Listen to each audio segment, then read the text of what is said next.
I'm Dale Ball, and today on Big Baller TV, we're going to have a little discussion with a new guy that's came in for an interview. We've checked a few things on him so far. It looks good so far, but we're going to see what the public has to say after this little segment they see. But before I do, Dave, this is for you, man. Just for you. Dolphins. They're number one, going backwards. We're trying to work from the back of the pack. We're coming forward. We won the first one, Dave. I'm coming for you. 8-0, your 49ers might be. But they still, even though Brady lost his game, they still will never be the Patriots, baby. I might have to bail on the Dolphins. Not going to happen. But I am liking the 49ers, Dave. Just so you know, we're going to have to go see a game now, just so they'll lose. Because I know if I go to that game and I root for them just for you, I'm going to root for them for you this weekend, just so they lose, Dave. Just so you know. All right. Anyways, back to the interview. All right. Anyways, what's your first name? My name is Matt. Matt, welcome to the show. Thank you very much. Thank you very much. So what do you know about our business here so far? So far, a little bit that I've seen is there's a lot of sports memorabilia here. There's a lot of neat things, some amazing things. It's amazing how much stuff is out there, and especially here in our wonderful community of Visalia, how much stuff that there is here. And so just seeing that and doing the auctions and the auction house that it's going to become. So that's kind of the little tour that I've gotten so far. All right. And what have you seen down there you liked the best so far? The thing that I saw down there that I liked the absolute best, the best thing that I saw down there, you were drinking out of a mug, and it was a Broncos mug. So I guess that's got to be my all-time favorite. At least you're not rooting for the 49ers. That gives you a little up in self, just so you know, Dave. Yeah, I have. Usually, when I was younger, my mom. I have wonderful parents, and my mom taught me not to say bad words, and so I usually don't say the 49er word, but on occasion I will. So I will give them a little bit of props this year. They are playing very well, but. I tend to not talk about the 49ers very much. Yeah, I tend not to talk about them too much either. You got it. Sometimes you have to. When they're playing this well, you're going to have to. No. No, I don't. I can talk about my Dolphins, and they're really playing bad. You know what I mean? That's a diehard fan when you can talk about your team with pride. I didn't say I was saying good things about it instead of talking about them. But what you're talking about with pride.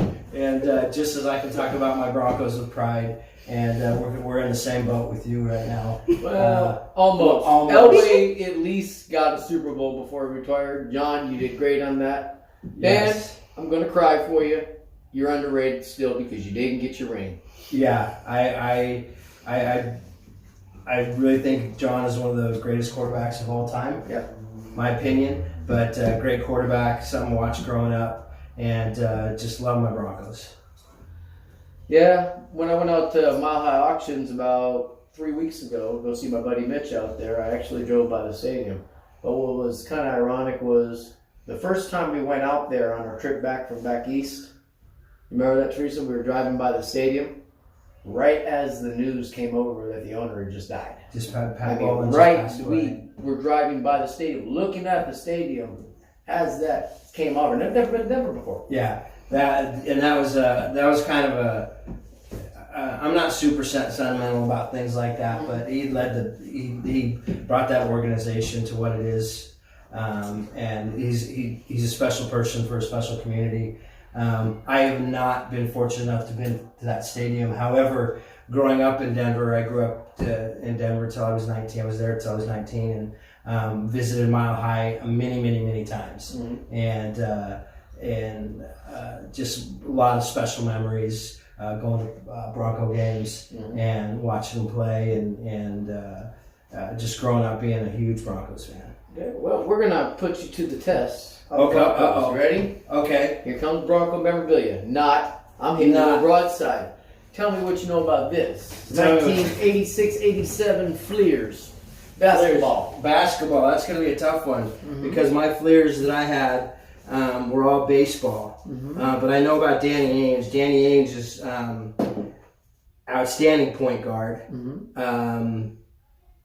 Celtics.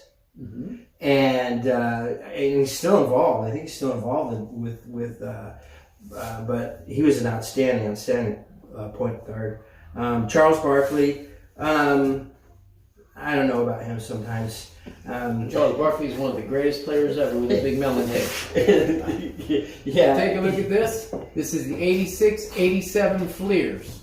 Okay, if you know anything about basketball, we're going to put you to the test right now. That Okay. doesn't mean whether you know the answer to the question or not. It doesn't mean whether you get the job or not. Right, Okay? right. So you know. Right. 86-87, who's the greatest player who ever came out of the great 86-87 era. I couldn't tell you that. Charles, the greatest player, 86.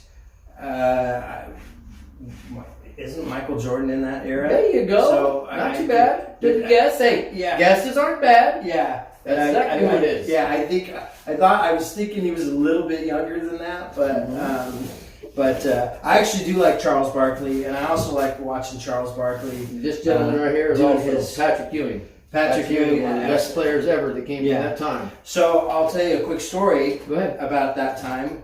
Well, actually, a little bit before that, because I know a little bit about the Nuggets, and I played on a club basketball team, and we actually got to have a shoot around one time with the Denver Nuggets, and I remember getting to meet Kiki Vandeweghe, who I thought, please. oh, I won't. This But, card is extremely, extremely valuable. Yeah, This is there's Michael Jordan, Chicago Bulls. Yeah, he did play with the Chicago Bulls. And what most people never get to see is a Jordan in a 9 to a 10. Which happens to be part of one of my sets. Were you able to caption in close on it? Not about as close as we're going to get, but you got to get the front sight because I didn't get the front I'm going to sight. turn it back for you in a second. Do you need me to, if you want, walk in closer if you want to get it closer on this so they can see it. If I get closer, it's going to be fuzzy. Okay. At least here they can Just see wanted it. to make sure because I wanted to be able to get clear on this.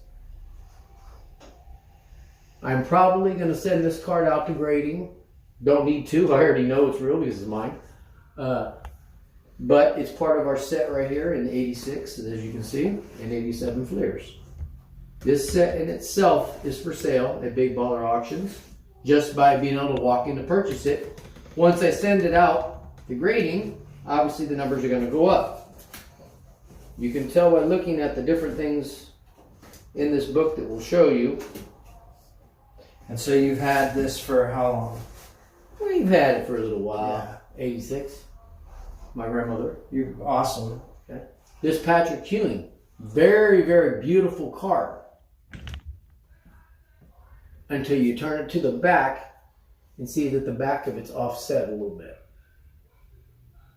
This card will not be worth me going to grade because of how the back's set. Even though the corners, you can see how perfect they're sharp, just like the other one. That's what we're kind of looking for. Don't some cards gain value sometimes for having... What's that? Don't some cards sometimes gain value for having a misprint or a mistake? It Very depends on rarely. it depends on the stake. If they spelled the name wrong, like there's a few cards out we there got that a are worth a couple. lot of money because they spelled the name wrong on the card. Yeah. Or like the other day, we found a football card for who was it? It was one of the Dolphins players, and it was for Kaepernick. It was a card for Kaepernick, wasn't it? That was going to be a Dolphins player. No, what was the guy's name? They had a human uniform. I thought it was. No, it ended up the guy that they were supposed to be showing was African American, Yeah, it and was the black. picture was white.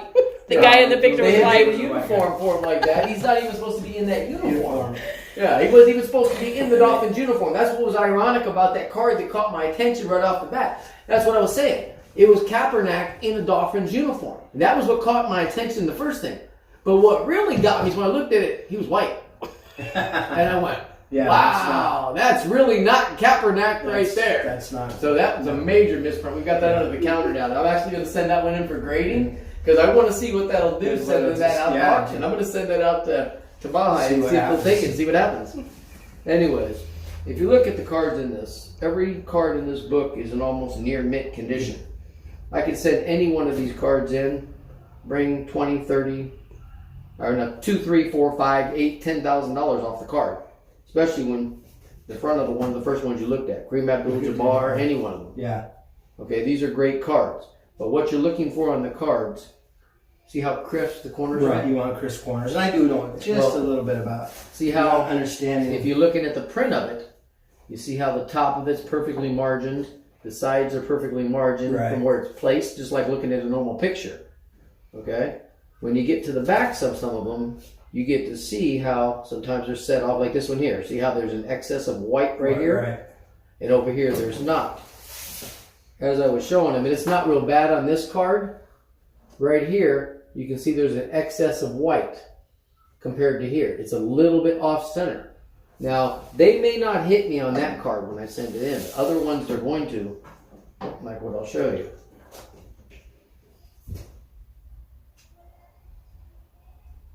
That one's not too bad. It's OC though. That one's pretty bad. On this Terry Cummings card right here, if I was to send this card in, you can see how bad on the back it's offset. On the front, it's even a tiny bit offset. So too fast for you? No. Okay. I wouldn't bother sending this card in. I've got a lot of cards that are like that in different sets and different eras. In this card, in this set, I've only got a few of them that are offset on the backs. On the fronts, most of them are pretty decent. All the corners on them are crisp and clean. Even on that Jordan. That Jordan's probably going to get me a 9. I might even get a 10 out of it if I get lucky. If I get that on that card goes for massive money. Look how clean the card is. Yeah. You can see all the corners on this card are perfect near. My belief is at least a 9. When you get to the back, you can see it was faded a little bit, or had been left out in the sun from the guy I got the card from, but that's why I'm sending it in for grading anyways. But like here, this Moses Malone, that's an awesome card right there. This is when he was traded from the 76ers. Not Chris Mullin. I like Chris Mullin as a player. Well, I like Charles Oakley right there. Yeah. This is one of the most valuable sets in basketball. Why would you consider splitting the setup? I have an extra one down there. I don't have to. Okay. That's why I haven't done it. You saw the Okay. extra Jordan that's in my cabinet down there that's graded already. Oh, okay. If I send that one out to grading, then whichever one's going to be the lower grade, I put back into the book and sell the highest one. But I'm not wanting to do that. That's why I haven't sent it, because I already know as soon as I send that card, it's going to grade way higher than that other one. Yeah. And I've just been, as soon as I do it, the price goes up on it majorly. I'm trying to let somebody take the benefit of the doubt. If they buy them both together, I give them a heck of a deal. Anyways, seeing stuff like this coming into my shop, we have stuff like behind you in baseballs, the 1952 hand-signed full Yankees team. Even Mickey Mantle is down below the thing. The Mickey Mantle signature is down below. Down below here. Yeah, I just won't move that because I'm not taking it out of that frame. Yeah. That's from way back, even the frame itself. Yeah. We have a lot of different stuff up here, but some of the stuff you've seen on the walls, we have people coming through here now, 15, 20 people a day, taking a look at what they want, what they're picking up. A lot of people picking up for Christmas already. Yeah. Last night we shot a TV commercial for Channel 30. Okay. And Don, thank you very much for your work. We appreciate it. We spent a lot of time with this last night. I was glad to make it easy on you. Makes it a little bit easier when somebody's been doing time on camera a lot when they're doing the commercial. Exactly. You don't get so shy as you're doing already. Like, I see you're whittling in over here like a little fiddle. But don't worry. Ask her. First couple times I was on camera, I was under there doing this, under this. Yeah. Well, and to be truthful, I've been a wiggle worm my whole life, so it's nothing new. Yeah. Me too. They're lucky I'm suffering from surgery right now. I just came back from my surgery, so I'm not wiggling around. I'm hardly moving. Yeah, that's what she was mentioning. She's had some surgery that haven't had the opportunity to go out and play some golf very much because of your surgery. No, man. So it broke my heart. We drove by the course Saturday, and I saw the signs posted up, looking, going, "Oh man, they're playing a tournament." They got a tournament going on, yeah. Yeah, and the last one, she was there. The tournament, I won a Callaway Rogan the last tournament last year for Christmas. Outstanding. Me and my business partner for my Kirby office and my brother and sister, we shot a 74 as a team. Outstanding. And we came in second on the tournament, but I won that road. I love Drive. How you doing, baby? Love playing golf. Love playing in tournaments. Tournaments are fun as well, because you can mess up a little bit and not see it as bad. Well, I've been with that rogue. She was there the first time I hit that rogue. I won that course over there, and I actually hit that rogue. He almost hit the poor dude at the. It was at the green. At the green. At the green. Oh, okay. You know, on the Lakes course, on number 7, the real long one. Yeah. Not the one right before the little pitch over the water. Right. It's the one. It's the where it comes alongside the water. Yeah, they took out the sand trap. I went over top of that sand trap on my drive. Nice. And hit the green. Nice. And the guy in the green. Hopefully they applauded you for that. He asked us. What did he say? He said, "Did you hit that? Did you tee off and hit it over here?" And he was like, "Yeah." He said, "Dude, that was a hell of a drive." Yeah, you should be applauded. 412. That's awesome. 412 drives. Awesome. We'll probably never repeat it in my life. I didn't believe it. I've been hitting this old TPN or this old I forget what it's even called right now. It was a Titleist, but I was hitting this old Titleist from 2012. The RBC one. Yeah, okay. I was hitting that R1. Yeah. And I was hitting that sucker 250, 280, 310 sometimes. I get lucky once in a while. I get a 320, 350. Yeah. Once in like 1,200 swings or something. You know what I mean? Get a hold one. Yeah. But I've been averaging with that driver anywhere between 350 to 400. Wow. And I've had a few of them that went over, and I've just been like, when I've hit, I've been like, I would have never thought a driver could have made that much a difference. Yeah. Now they got me wanting to try that Epic. Yeah.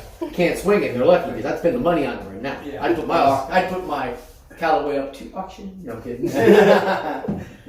Clubs can make a huge difference. Oh yeah. When I switched my irons, I went about 10, 15 yards per iron, and I didn't realize it. I've been playing with an old set for a long time. Switched my irons, and it was like I should have done this a long time ago. I got this brother-in-law, we call him Lester. He's got one of the most amazing short games you've ever seen in your life. From anywhere from about 30 yards in, he can hit that damn pole about 6 out of 7 times. Oh my gosh. Yeah. He sucks for his drive. He'll be off in the bushes every drive there is. But if you get him in that close, get him in with 100 yards. Yeah. That's why when we played that tournament, we used his